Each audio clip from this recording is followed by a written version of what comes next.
For 1,500 years the Mongols destroyed Russia, Napoleon destroyed Russia, Hitler destroyed Russia. All three of them lost. And every single time Russia came back bigger and scarier than before. Russia's greatest weapon was never its army. It was something no enemy ever saw coming. Let us start at the very beginning. About 1,500 years ago, the land we now call Russia was just trees, bogs, and tribes called the Slavs. And they had one big problem. They could not stop fighting each other. Eventually, they got so sick of it that they did something bizarre. According to legend, they invited the Vikings to come and rule them. Imagine being so bad at running your own villages that you call the Vikings for help. A Viking warrior named Rurik showed up, looked around at the cold swamp land, and said, "Yeah, all right." Rurik's family built a kingdom called Kievan Rus. They grew fast, trading with the Byzantine Empire to the south and Scandinavia to the north. But Europe thought the Russians were strange because they still worshipped thunder gods. So Prince Vladimir decided Russia needed a proper religion. He invited every major religion to pitch him. Islam is beautiful. No pork, no alcohol. Russia cannot live without drinking. Next, try Judaism. Where is your homeland? We do not really have one right now. Sounds like a losing team. Next, we have beautiful buildings, gold everywhere, and you can drink. So, Christianity won mostly because they allowed drinking. And just like that, an entire country became Christian because the boss said so. Kievan Rus grew into a real medieval power. But so in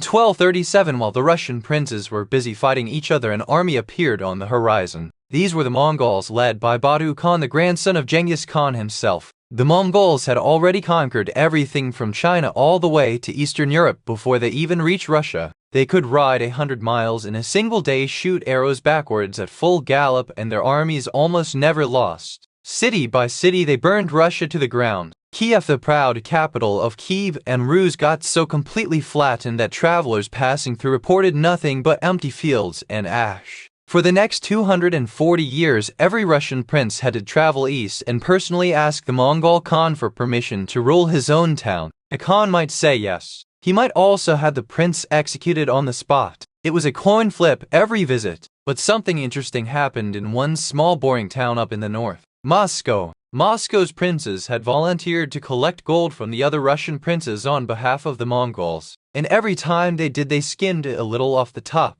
Just enough, never too much. Year after year, decade after decade, Moscow got quietly and dangerously rich. By 1480, the Mongol Empire was falling apart. So Moscow's Prince Ivan III decided he was officially done paying. The two armies lined up on opposite sides of a river. Both sides stared at each other for weeks. Then the Mongol commander looked at the snow, turned his horse around, and rode home. That was it. 240 years of Mongol occupation ended without a single battle. Ivan III walked back to Moscow and decided the title prince was beneath him. He borrowed the most prestigious title he could find. The old Roman emperors had called themselves Caesar. The Russian version was Tsar. Moscow had spent centuries learning how power works. Now it finally had all of it. And when one person controls everything, you do not get stability, you get Ivan. In 1547, Ivan III's grandson became the first officially crowned Tsar of all Russia. His name was Ivan IV. He was 16 years old, sharp, ambitious, and surprisingly good at his job. He built schools, wrote laws, and won wars against the leftover Mongol kingdoms to the east. And then his beloved wife Anastasia died. Ivan was convinced his own nobles had poisoned her. And what came next was utterly insane. Ivan invented a brand new secret police force called the Opportunina. They rode around the country dressed entirely in black on black horses with severed dog heads tied to their saddles. Their job was simple: kill anyone Ivan did not like. So they did. They killed nobles, merchants, and on a bad day wiped out entire towns. The people of Russia gave Ivan a new nickname, Grozny. English translates it as the terrible, but it more accurately means the one you should definitely not make angry. Ivan's worst moment came inside his own family. In a furious argument with his oldest son, Ivan grabbed his royal staff and hit him in the head with it. His son died a few days later. Russia's future Tsar killed by his own father in a tantrum. Ivan eventually died broken and miserable. His remaining son was so weak he died with no children of his own. Russia suddenly had no Tsar. What happened next was so bad that the Russians literally named it the time of troubles. Famine, plague, and civil war tore the country apart. Poland invaded and put their own man on the throne. 3 different random guys showed up claiming to be Ivan's dead son come back to life. 2 of them somehow became Tsar. Anyway, after 15 years of pure chaos, the exhausted Russian nobles grabbed a quiet 16-year-old boy named Mikhail Romanov and made him Tsar just to make the madness stop. His family, the Romanovs, would sit on the Russian throne for the next 300 years, but the Russia they inherited would not stay the same for long. By the late 1600s, Europe had completely transformed. Other countries had massive ocean-going ships, gunpowder, cannons, real science, and fancy palaces. Russia, meanwhile, still had beards and serfs. Serfs were peasants who basically belonged to the local landowner like furniture. While European empires were spreading across the entire globe, Russia was sitting completely still, about 200 years behind everyone else. Until Peter. Peter was born in 1672, and from the very beginning he was different. By the time he was an adult, he stood 6 feet 8 inches tall. In an era where the average European man was about 5 feet tall, Peter towered over everyone like a giant. He also had a borderline insane obsession with ship science and working with his own hands. When he became Tsar at 25, he did something no Russian ruler had ever done. He left Russia. He went on a tour across Europe in disguise, wearing regular workman's clothes and a fake name. He worked in shipyards in Holland with his own bare hands, learning how to build a real European warship. Everywhere he went, people figured out who he was almost immediately because he was a 6'8" Russian giant pretending to be an ordinary carpenter. When he came home, he was a man on a mission. Russia was going to catch up with Europe or else. His first target was beards. Russian noblemen had worn long, glorious beards for centuries. Peter thought they looked embarrassing, so he announced a beard tax. If you wanted to keep yours, you paid a serious fee and carried a metal token to prove it. If you could not pay, you got shaved on the spot. And sometimes Peter himself would do the shaving with a razor while making direct eye contact with you. He banned traditional Russian dresses. He forced his nobles into European jackets and wigs. He even changed the calendar overnight. Russia had been counting years from the supposed creation of the world, making it officially the year 7207. Peter switched to the European calendar, and Russia jumped backward in time by 5,000 years before breakfast.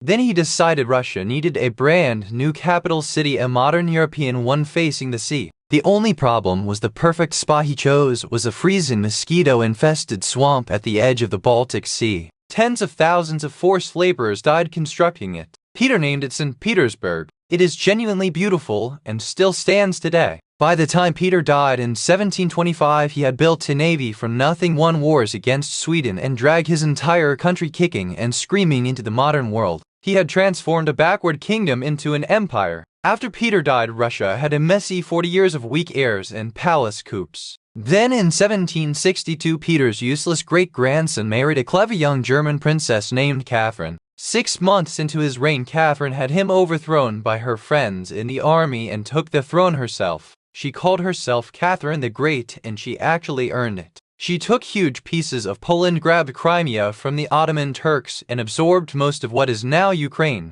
Then in 1812, something genuinely catastrophic happened. A short Frenchman called Napoleon Bonaparte decided to invade Russia with 600,000 soldiers. The largest army Europe had ever assembled marched straight toward Moscow. The Russians left and burned their own capital before they went. Napoleon retreated. Of these 600,000 men who had marched in, only about 30,000 limped out alive. The rest froze to death, starved in the snow, or got picked off by furious Russian peasants armed with pitchforks. Russia had beaten the greatest military genius in Europe using a weapon nobody else had. Winter. In 1894, a brand new Tsar named Nicholas II took over. Almost everyone who knew him personally thought he should not be allowed to run a small bakery, let alone the largest country on earth. He was shy, weak, easily confused, and easily bullied. His wife Alexandra became obsessed with a wild peasant monk called Rasputin who smelled like a goat and claimed he could magically heal the royal couple's sick son. Through her, Rasputin was basically running the country. In 1914, Nicholas made the single worst decision any Russian ruler had ever made. He joined World War I. Russia went on to lose more soldiers than any other country on earth. Almost 2 million men dead. In February 1917, the workers and soldiers stormed the palace. 300 years of Romanov rule ended quietly in a train carriage with a confused man signing a piece of paper. Meanwhile, hiding in a tiny apartment in Switzerland, there was a bald, angry, brilliant man called Vladimir Lenin. Germany, still at war with Russia, had a sneaky idea. What if they sent Lenin home and let him wreck Russia from the inside? So they put Lenin on a sealed train and shipped him across Europe like a human bomb. It worked even better than they had hoped. Lenin's party, the Bolsheviks, had 3 simple promises: peace, land, and bread. In October 1917, the Bolsheviks walked into the government building in Petrograd to take over. The guards barely fought them. The most powerful communist revolution in history basically started with a small group of angry men walking through an unlocked door. A brutal civil war followed. 5 years later, the Reds won. A brand new country was born, the Soviet Union. Lenin died of a stroke in 1924, and a quiet, paranoid little Georgian man called Joseph Stalin was about to take over absolutely everything. Stalin was short, paranoid, and had the emotional range of a damp rock. Lenin himself, on his deathbed, had specifically warned the other communists not to let Stalin take over. They did not listen. Big mistake. He launched 2 enormous projects at once. First, he forced every farmer in Russia and Ukraine off their land and onto giant government-run farms. Millions starved to death, especially in Ukraine. Second, he built factories everywhere as fast as possible, no matter how many workers died doing it. Then in the late 1930s, Stalin got it into his head that everyone around him was plotting against him. He killed his top generals, his most brilliant scientists, and many of his closest friends. By 1941, he had murdered so many of his own military commanders that when Hitler suddenly invaded with 3 million Nazi soldiers, Russia had almost no experienced officers left to fight back. That was Operation Barbarossa, the largest land invasion in human history. The Germans pushed so fast that within months they had surrounded the city of Leningrad and would keep it under siege for 900 days. Inside, civilians ate wallpaper paste and leather belts just to survive. Nearly 1 million people starved to death in that one city alone.